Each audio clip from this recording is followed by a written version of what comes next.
Halo, selamat pagi semuanya. Hari ini kita akan memasuki bab yang sangat menarik nih dan powerful juga dalam kalkulus vektor yaitu teorema Stokes dan teorema divergensi. Kedua teorema ini adalah puncak dari materi kalkulus vektor karena mereka menyatukan konsep integral garis, integral permukaan, dan integral volume dalam satu kerangka yang elegan. Mengapa kita perlu mempelajari ini? Dalam fisika dan teknik, sering kita berhadapan dengan medan-medan, misalnya medan aliran fluida, medan listrik, atau medan magnet. Kita ingin mengukur sirkulasi flux atau kerja yang dilakukan oleh medan tersebut. Namun, perhitungan langsung seringkali rumit, terutama jika bentuk geometrinya tidak beraturan. Disinilah teorema-teorema ini menjadi penyelamat. Mereka memberikan jalan pintas dengan mengubah integral yang sulit menjadi integral yang lebih mudah dikerjakan. Stokes theorem menghubungkan integral garis di sepanjang kurva tertutup dengan integral permukaan dari curl medan vektor, sehingga divergence theorem menghubungkan integral permukaan tertutup dengan integral volume dari divergensi medan vektor. Keduanya adalah generalisasi dari teorema dasar kalkulus ke dimensi yang lebih tinggi. Mari kita mulai dengan Stokes Theorem terlebih dahulu yang merupakan bab 15.7 di buku ini atau di buku Joule. Ada 4 tujuan spesifik yang ingin kita capai dari pembelajaran Stokes Theorem. Yang pertama, menghitung sirkulasi. Sirkulasi adalah ukuran seberapa besar medan vektor berputar di sekitar suatu kurva. Contoh nyatanya, menghitung kecepatan angin di sekitar siklon atau aliran air di sekitar pusaran. Dengan Stokes, kita tidak perlu mengintegralkan sepanjang kurva yang mungkin cukup panjang dan rumit. Kita cukup menghitung curl di permukaan yang dibatasi oleh kurva tersebut. Yang kedua, memahami mekanisme teorema divergensi Gauss. Meskipun ini judulnya untuk teorema kedua, kita akan melihat bahwa divergensi adalah dual dari Stokes. Stokes untuk permukaan terbuka, divergensi untuk permukaan tertutup. Keduanya saling melengkapi. Yang ketiga, menghitung flux melalui permukaan tertutup dengan mudah. Flux adalah jumlah total medan yang menembus suatu permukaan. Tanpa teorema, kita harus mengintegralkan komponen normal medan di setiap titik permukaan. Sangat melelahkan. Divergensi teorem mengubahnya menjadi integral volume yang seringkali lebih sederhana. Yang keempat, atau yang terakhir, menentukan kapan menggunakan masing-masing teorema ini. Ini adalah keterampilan penting. Banyak mahasiswa bingung kapan harus pakai Stokes dan kapan pakai divergensi. Kita akan mempelajari ciri-cirinya. Jika ada kurva tertutup dan permukaan yang dibatasinya, pikirkan Stokes. Jika ada permukaan tertutup yang membungkus volume, pikirkan divergensi. Stokes theorem secara singkat mengatakan integral garis dari medan vektor di sepanjang kurva tertutup sama dengan integral permukaan dari curl medan vektor pada permukaan yang dibatasi oleh kurva tersebut. Yang artinya kita bisa mengubah arah pandang daripada susah-susah menghitung sepanjang tepi. Kita bisa menghitung di atas atap yang dibatasi oleh tepi itu. Ini seperti menghitung keliling lapangan dengan mengukur luas permukaan lapangan. Tentu saja ada hubungan matematisnya. Yang penting kurva C harus tertutup dan menjadi batas dari permukaan S. Permukaan S bisa berupa permukaan datar atau melengkung asalkan mulus. Di sini ini adalah perluasan dari Green's Theorem yang hanya berlaku di bidang datar 2 dimensi ke ruang 3 dimensi.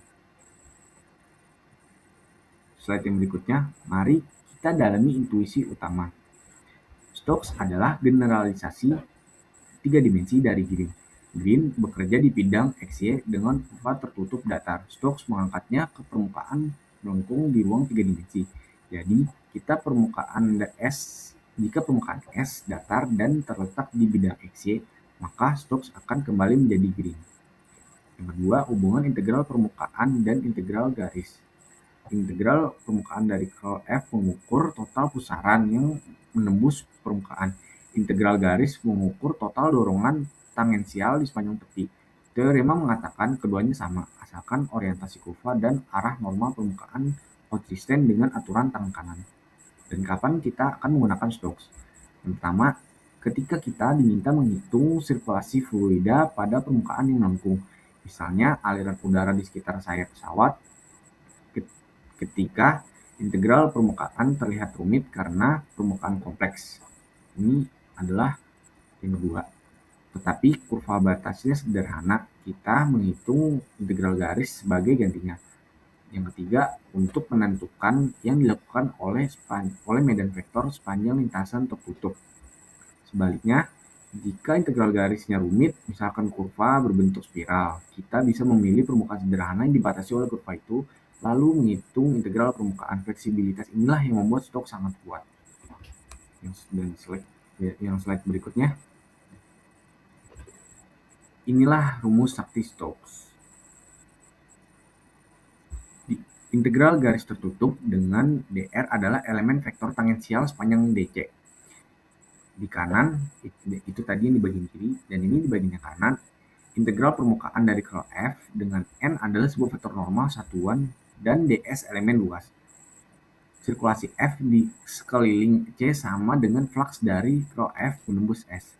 Ingat, kedua sisi adalah skalar. Jika kita menghitung satu sisi, kita sudah mendapatkan nilai sisi yang lainnya. Slide berikutnya, mari kita bedah komponen dan syaratnya dengan cermat.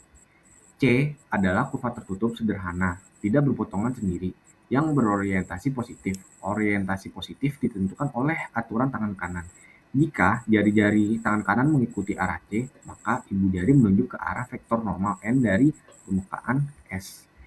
F adalah medan vektor yang kontinu dan memiliki turunan parsial kontinu di semua titik pada S dan C. Ini menjamin curl F terdefinisi dengan baik. N adalah vektor normal, satuan yang dipilih sesuai orientasi. Jika S memiliki dua sisi, kita harus memilih sisi yang konsisten dengan orientasi C. Syarat berlakunya, yang pertama, permukaan S harus mulus atau smooth, atau mulus sepotong-potong. Artinya tidak ada lipatan tajam yang tidak terhingga. Yang kedua, turunan parsial kontinu F ini hampir selalu dipenuhi dalam soal-soal kalkulus. C harus kurva tertutup sederhana, tidak memotong dirinya sendiri. Jika syarat ini tidak terpenuhi, teorema tidak berlaku secara langsung. Tetapi kita bisa memecahkan permukaan menjadi bagian-bagian yang memenuhi syarat. Slide berikutnya adalah contoh di kehidupan sehari-hari ini. Stokes bukanlah teori abstrak, dia ada di sekitar kita. Yang pertama, pusaran air di bak mandi. Saat air mengalir keluar, terbentuk pusaran. Sirkulasi air di permukaan sama dengan total rotasi dari curl di kecepatan air di seluruh permukaan pusaran.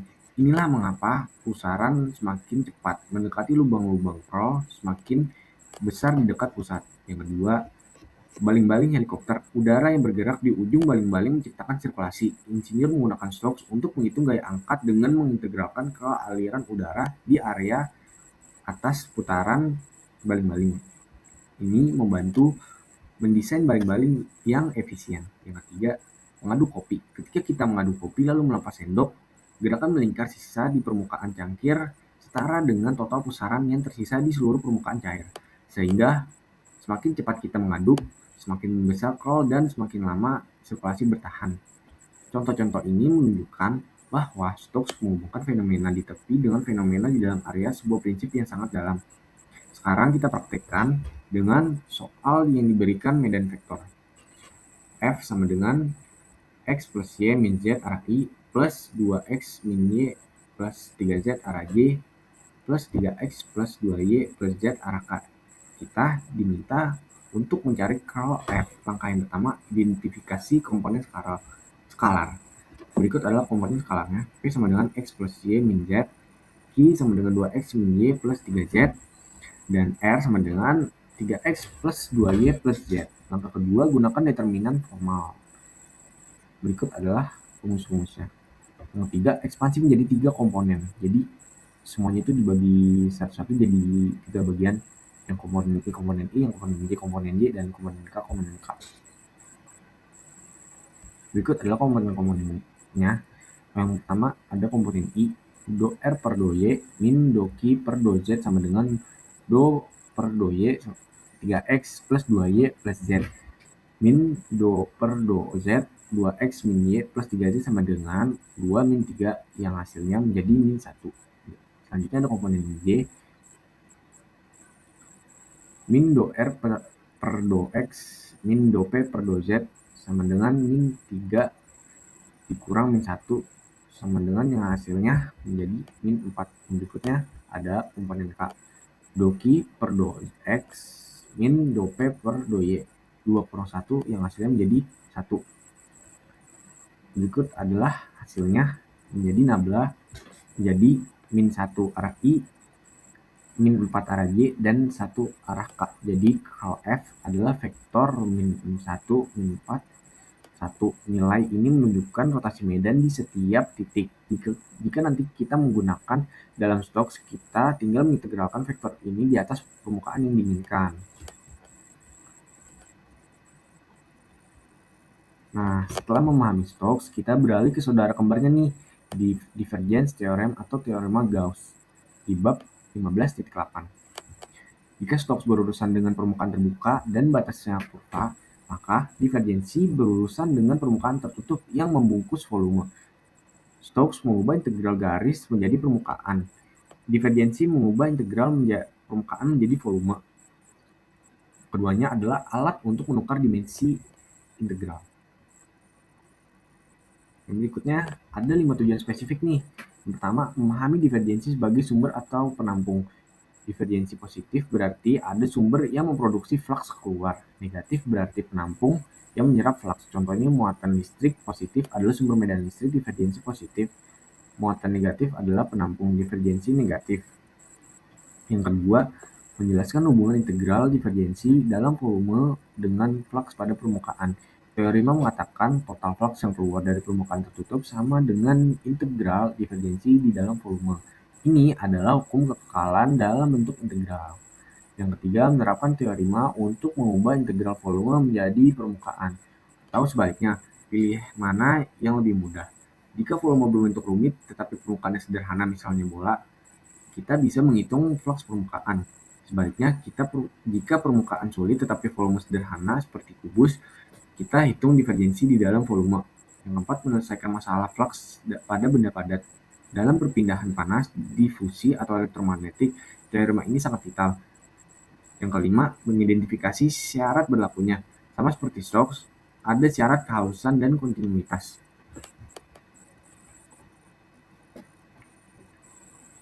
Berikutnya ada pengertian. Pengertian sederhananya, flux total yang keluar dari permukaan tertutup sama dengan jumlah divergensi di seluruh volume yang dilingkupinya. Bayangkan Anda memiliki sebuah kotak transparan di dalam aliran air. Divergensi mengukur apakah di dalam kotak ada keran air atau lubang pembuangan. Jumlah air yang masuk atau keluar melalui dinding kotak harus sama dengan total debit dari semua keran atau lubang di dalam. Itulah esensi dari divergence theorem. Mari kita lihat rumusnya. Rumus resminya, D adalah daerah padat atau volume yang dibatasi oleh permukaan S. S adalah permukaan tertutup yang berorientasi keluar. F adalah medan vektor dengan turunan parsial kontinu di D. Sekarang berikut adalah definisinya. Rumus resminya adalah D sama dengan daerah padat atau volume yang dibatasi oleh permukaan S. S adalah permukaan tertutup berorientasi keluar, normal N menunjuk keluar dari D. F adalah medan vektor dengan turunan parsial kontinu di D. Kapan kita menggunakan teori divergensi ini? Syarat-syaratnya adalah D adalah daerah padat sederhana, artinya dapat diproyeksikan ke bidang koordinat tanpa tumpang tindih. Berikutnya ada F kontinu dan memiliki turunan parsial kontinu di seluruh D dan pada S. S adalah permukaan tertutup yang mulus atau mulus potong-potong, misalnya kubus, bola, atau gabungan bidang. Perhatikan bahwa arah normal harus keluar. Ini penting untuk tanda. Jika Anda mengambil normal ke dalam, hasilnya akan negatif. Slide yang berikutnya ada contoh-contoh di kehidupan sehari-hari. Yang pertama, ada balon yang ditiup. Saat Anda meniup balon, udara masuk ke dalam, divergensi positif di dalam balon karena volume bertambah. Lalu pertambahan volume sama dengan laju aliran udara yang menembus permukaan karet. Divergence theorem menyatakan bahwa total flux keluar dalam hal ini negatif karena udara masuk, sama dengan integral divergensi negatif di dalamnya. Yang kedua, ada radiator memanas. Panas dihasilkan oleh elemen pemanas di dalam radiator. Total panas yang mengalir keluar melalui permukaan radiator sama dengan total energi panas yang dihasilkan di dalam. Ini digunakan untuk merancang sistem pemanas. Yang ketiga, ada spons yang diperas. Saat spons ditekan, pori-pori menyusut, volumenya berkurang. Air keluar dari seluruh permukaan spons. Jumlah air yang keluar sama dengan pengurangan volume total. Ini adalah ilustrasi sempurna tentang kekalahan massa. Slide yang berikutnya, sekarang kita cari divergensi dari medan vektor berikut. F sama dengan X min Y plus Z arah I ditambah 2X plus Y min Z arah J plus ditambah 3X plus 2Y min 2Z arah K. Langkah yang pertama, identifikasi komponen. Komponen-komponennya adalah P sama dengan X min Y plus Z. Komponen Q 2X plus 2Y min Z. Komponen R 3X plus 2Y min 2Z. Langkah yang kedua, rumus divergensi. Sekarang kita masukkan dibagi 3 lagi nih kayak tadi. Nah, langkah yang ketiga, hitung turunan parsialnya. 2P per 2X sama dengan 1 karena turunan X dari X adalah 1, Y dan Z dianggap konstan. Yang berikutnya, 2Q per 2Y sama dengan 1, turunan dari Y adalah 1. Berikutnya, 2R per 2Z sama dengan min 2, turunan Z dari min 2Z adalah min 2. Langkah yang keempat, jumlahkan. 1 tambah 1 tambah min 2 sama dengan 0. Hasilnya 0. Artinya medan ini incompressible atau solenoidal. Tidak ada sumber atau penampung. Flux yang masuk ke suatu volume sama dengan flux yang keluar. Ini sering terjadi pada medan magnet karena tidak ada monopol magnetik atau aliran fluida tak ternampakkan. Jika divergensi positif, misalkan nabla kali F sama dengan 3, maka ada sumber yang memproduksi 3 unit flux per satuan volume. Sebaliknya, negatif berarti penampung. Baik, sebagai penutup, mari kita rekap perbedaan dan kesamaan kedua teorema. Yang pertama, Stokes Theorem menghubungkan integral garis satu dimensi dengan integral permukaan dua dimensi. Bedanya dengan Divergence Theorem adalah menghubungkan integral permukaan dua dimensi dengan integral volume tiga dimensi. Yang berikutnya, Stokes Theorem berlaku untuk permukaan terbuka yang memiliki batas kurva tertutup. Yang berikutnya, apa bedanya dengan Divergence Theorem adalah berlaku untuk permukaan tertutup yang membungkus volume padat. Selanjutnya, menggunakan curl atau rotasi. Bedanya dengan divergence theorem menggunakan divergensi atau sumber. Selanjutnya, ada orientasi kurva dan normal diatur oleh aturan tangan kanan. Apa bedanya dengan divergence theorem? Kalau divergence theorem, normal selalu keluar dari volume. Yang berikutnya aplikasi sirkulasi kerja aliran dan pusaran atau aliran pusaran. Apa bedanya dengan divergence theorem adalah flux kekekalan massa atau muatan perpindahan panas.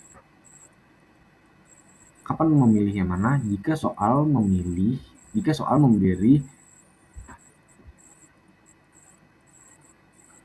kapan kita memakai teori-teori ini? Jika soal memberi kurva tertutup dan meminta sirkulasi atau memberi permukaan dan batasnya. Kapan kita memakai kedua teori ini? Jika soal memberi kurva tertutup dan meminta sirkulasi atau memberi permukaan dan batasnya, pikirkan Stokes. Jika soal memberi permukaan tertutup dan meminta flux total atau memberi. Kapan kita menggunakan teori-teori ini? Jika soal memberi kurva tertutup dan meminta sirkulasi atau memberi permukaan dan batasnya, pikirkan teori Stokes. Jika soal memberi permukaan tertutup dan meminta flux total atau memberi volume padat, pikirkan teori divergensi. Keduanya adalah alat yang sangat ampuh untuk menyederhanakan perhitungan. Seringkali kita bisa memilih arah yang paling menguntungkan, misalnya menghitung integral volume yang mudah daripada integral permukaan yang sulit atau sebaliknya. Baik, tetap semangat belajar dan jangan ragu bertanya jika ada yang kurang jelas. Sampai jumpa di pertemuan berikutnya. Dadah.